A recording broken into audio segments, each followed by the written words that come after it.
Okay, super duper late upload sa lahat ng late upload. Sayang na nga na bumalik kami sa Crocodile Farm para bisitahin ang aming family, oh, 'di ba? Na-miss na namin sila, yung family Crocodile. Actually ako nakailang balik na ako sa Crocodile Farm, kaya lang siyempre si Nini, gusto namin siyang dalhin dito para naman makita niya kung anong itsura ng totoong buhaya kasi nga napapabalita sa langogan may buhaya daw, 'di ba? Para pamuli-bili ko siya doon ma-identify niya na buhaya pala yun, 'di ba? So may mga info tayo na makikita dito sa Crocodile Farm like this one. Palawan, pangililing, Palawan, bearded pig, bear cat, Crocodile, of course, Crocodile Farm. Siyempre, bago mag-start yung pa-tour ni auntie mo, may pa-orientation siyempre para sa safety ng lahat. Para kasi may maglabas na patong na ang kamay, di ba? Nakagat na ng buhaya. So, kailangan natin makinig sa mga pinagsasabi ni ating kasi maraming mga pinagbabawal sa loob, like hawakan at kung ano-ano pa, lamputin or kung ano naman. Nung time na yun pala, ang dami namin kasama. Akala namin kami lang kasi nga parang hapon na yun. Kaya feeling-feelingan din kami dyan, o di ba? So, kung makikita ninyo, di ba, bida-bida ako dyan, ako talaga nauuna.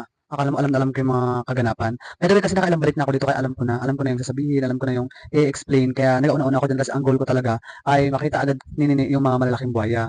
So sa part kasi na yan, una yung pupuntahan yung mga maliliit muna, di ba?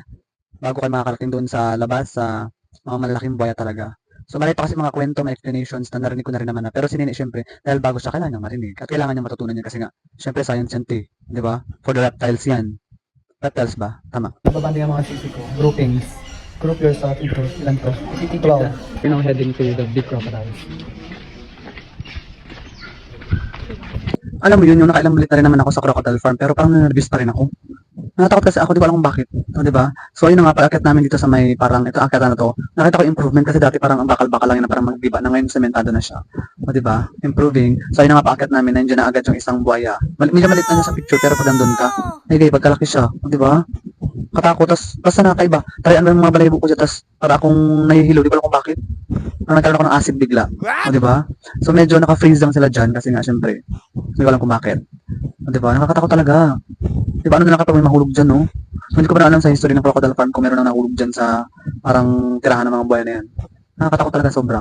So, ayun nga, after ng mga buhay na yan, pumunta agad kami sa sa snake. Tapos, sakto, pinapakain nila yung snake. Tapos, yun pala, bawal palang videohan yung yung snake o yung any animal sa Crocodile Farm habang pinapakain. Kaya, stop ko yung video. Bawal. Kailangan natin sumunod. Tapos, after nyo sa crocodiles tsaka sa snake, pwede naman kayong dumiretso sa mini forest na to. Combat ninyo. Pero kung ayaw nyo na, pwede kayong bumalik na at pumunta na doon sa photo booth para magpa-picture hawak yung buhaya. So, sa amin, since hindi naman kami nagmamadali, so, sinubukan namin pumasok ulit dito. Titignan ko kung ano yung mga hayop na nadagdag, ano yung ginawa nilang para mas maging maganda appealing. So, diba? Ayun nga, pagpasok namin kagad, nakakita agad kami ng peacock. I wanna see your peacock.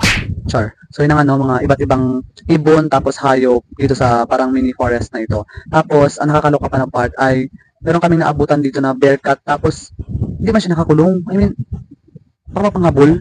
Ano lang siya, para siyang may cage naman pero open. Ayan may cage siya open. So pag nagtakbo-takbo yan at magpanghabol di kreto tayong lahat, 'di ba?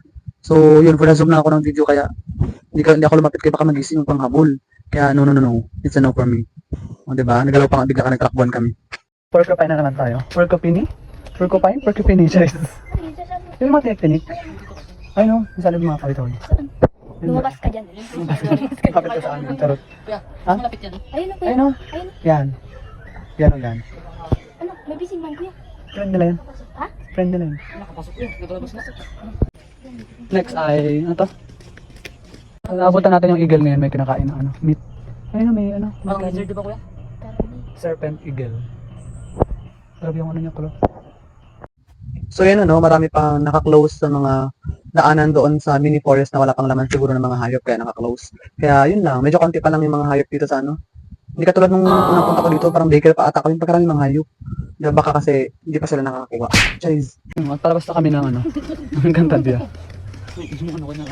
Kaya magta-try siya, masawak sa crocodile. Huwag ka matatakot kaya mayan.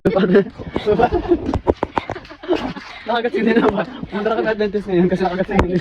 Nilagay yung course nila yun. Course sa course siya. Ayoko ang buhay ko. Nilagay na rin basic. Adventist na rin. Adventist after. Yan, dito na tapos ang aming crocodile farm escapade. Ano yung isang crocodile diba? Malaki? Ha? Malaking crocodile. Ay, dun sa may ano? Pag parang ginawa kami rin talagang... At nakabukas tayong motor, galing. Nakailaw pa ba?